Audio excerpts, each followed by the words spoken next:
Hi hello నమస్తే welcome to our channel. Hi అండి, అందరూ ఎలా ఉన్నారు? ముందుగా అందరికీ వసంతి పంచమి శుభాకాంక్షలు. ఈరోజు మన వ్లాగ్ అదేనండి. వసంత పంచమి సరస్వతీదేవి పూజ అనేది ఎలా చేసుకోవాలి. వసంత పంచమి అంటే సరస్వతీదేవి పుట్టినరోజు అండి. ఆ రోజు అక్షరాభ్యాసం చేసుకోవడం కానీ అమ్మవారికి ఇలా పిల్లల చేత పూజ చేయించడం చాలా మంచిది. ఎలా చేసుకోవాలి ఏంటి, ఎవ్రీ ఇయర్ మేము ఎలా చేస్తామనేది చూపిస్తానండి. వీడియో స్కిప్ చేయకుండా చివరి వరకు చూడండి. ఫస్ట్ టైం ఎవరైనా మన ఛానల్ చూస్తుంటే ప్లీజ్ సబ్స్క్రైబ్ చేసుకోండి, లైక్ చేయండి. వీడియోలోకి వెళ్ళిపోదాం. ముందుగా అయితే మనం అమ్మవారి పీఠం పెట్టుకోవడానికి అక్కడైతే శుభ్రం చేసుకోవాలండి. మొత్తం శుభ్రం చేసుకున్న తర్వాత పీఠం పెట్టుకొని దానిపైన పసుపు నీళ్ళు చల్లి మంచిగా బియ్యం పిండితో ముగ్గు వేసుకోవాలి. పసుపు కుంకుమ వేసి తర్వాత అమ్మవారి క్లాత్ ఉంటే వేసుకోండి, లేదు అంటే నేనైతే పీఠం మీదే పెట్టేసుకున్నాను.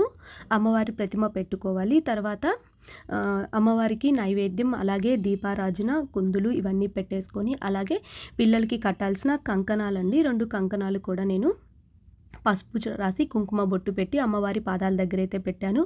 అమ్మవారికి నైవేద్యంగా నేను అటుకులు బెల్లం పెట్టానండి. ముందుగా అయితే మనం వినాయకుడి పూజ అయితే చేసుకుంటామండి. చూశారు కదా. ముందుగా అయితే ఫస్ట్ మనం వినాయకుడు ఇలా లక్ష్మీదేవి, సరస్వతి, వినాయకుడు ముగ్గురు ఉన్న ప్రతిమ పెట్టుకుంటే మంచిదండి. ఏ పూజ అయినా మనం మొదటిగా వినాయకుడికే చేసుకుంటాం కదా, ఎలాంటి విఘ్నాలు లేకుండా ఉండాలి అని చెప్పేసి. సో ఏంటంటే ఇలా వీళ్ళు ముగ్గురు లేనిది ఏదీ లేదు కదండి. సో అందుకని చెప్పేసి ముందుగా అయితే మనం ఇలా ముగ్గురు ఉన్న ప్రతిమ పెట్టుకుంటే మంచిది. సో ఏంటంటే వినాయకుడి పూజ అయితే చేసుకుంటామండి. ఫస్ట్ దీపం వెలిగించి దీపానికి పసుపు కుంకుమ గంధం బొట్లు పెట్టుకోవాలి. ఆ తర్వాత పూలతోటి అక్షింతలతోటి వినాయకుడు పూజ అయితే చేసుకుంటాం అన్నమాట. చూశారు కదా. అక్షింతలు చేతిలో వేసుకొని నీళ్ళు వాసన చూసి ఎడం వైపు నుంచి వేసుకోవాలి. ఇలా మనకి తెలిసినంతలో ఫస్ట్ వినాయకుడి పూజ చేసుకొని వినాయకుడికి అయితే ఒక పండు నైవేద్యం పెట్టి ధూపం వేసి తర్వాత హారతి అయితే ఇస్తున్నామండి. వినాయకుడి పూజ కంప్లీట్ అయిన తర్వాత హారతి తీసుకొని ఆ తర్వాత మనం సరస్వతీదేవి పూజ అయితే స్టార్ట్ చేసుకుంటాము. ఈ పూజలో ఏవైనా కొత్త ఒక పుస్తకం, పెన్ను అవి కూడా పెట్టుకోవాలండి. నేను యాక్చువల్గా తెచ్చాను. మా పిల్లల హడావుల్లో పడి పక్కన పెట్టేశాను అనమాట. తర్వాత పెట్టాను, అది మీకు వీడియోలో కనిపించలేదు. ఇలా ఏంటంటే వినాయకుడి పూజ అయిపోయిన తర్వాత పిల్లలతో ఏంటంటే సరస్వతీదేవి శ్లోకం ఒక 5 సార్లు, 9 సార్లు, 11 సార్లు అలా చెప్పించాలండి. సరస్వతి నమస్తుభ్యం వరదే కామరు, ఇలా ఆ శ్లోకం అనేది పిల్లలకి వస్తే వాళ్ళనే చెప్పమనండి, లేదు అంటే మనం చెప్తూ ఉంటే వాళ్ళు పలికినా సరిపోతుంది.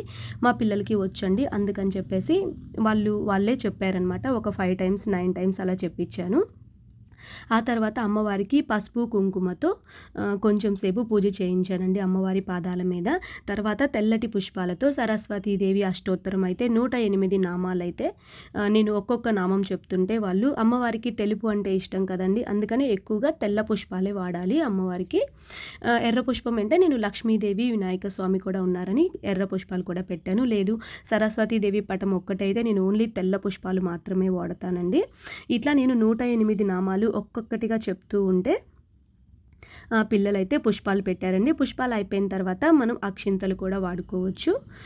బియ్యం కూడా తెల్లగా అక్షింతలు కూడా వాళ్ళు ఒక్కొక్కటిగా వేస్తూ ఉండాలి మనం నామం చెప్పినంతసేపు. చూశారు కదా. ఇలా అయితే ఎవ్రీ ఇయర్ నేను సింపుల్గా మా పిల్లల చేత అయితే సరస్వతీదేవి పూజ వాళ్ళ చేతులతోటే చేపిస్తానండి, నేను పక్కన కూర్చొని. తర్వాత అయితే అయిపోయిందండి. అమ్మవారికి కూడా ధూపం వేసేసి కొబ్బరికాయ కొట్టుకొని హారతి ఇవ్వాలండి. మా బాబు అయితే అయ్యప్ప మాల వేసుకున్నాడు కదా, తను అయ్యప్ప హారతి పాట అయితే పాడతాడండి. అందుకని చెప్పి తనకి వచ్చినట్టుగా నేను అయ్యప్ప హారతి పాట అయితే పాడిచ్చాను. మీరు కూడా వినండి ఒకసారి ఎంత చక్కగా పాడాడో.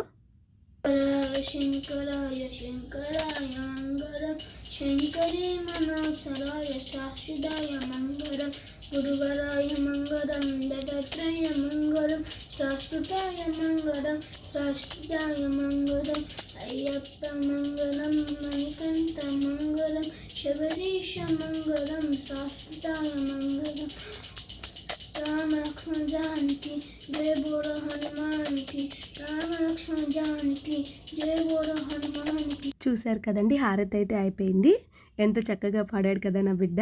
తర్వాత అయితే ఆత్మ ప్రదక్షిణ చేసుకొని సాష్టాంగ నమస్కారం పెట్టుకొని అమ్మవారికి మన కోరిక విన్నవించుకోవాలి పిల్లలు. ఇలా చేయడం వల్ల ఏంటంటే అమ్మవారి కృప కటాక్షం అనేది ఎప్పుడు మన పిల్లల మీద ఉంటుందండి. ఇంకోటి చిన్న వయసు నుంచే పిల్లలకి ఇలాంటి అలవాటు చేయడం వల్ల పెద్దయిన తర్వాత కూడా వాళ్ళకి మంచి అలవాట్లనేవి అలవాటు అవుతాయండి. ఫైనల్గా అయితే నా దగ్గర ఆశీర్వాదం అయితే తీసుకున్నారండి. అంతే. వీడియో మీకు నచ్చింటే please do subscribe. Thank you for watching.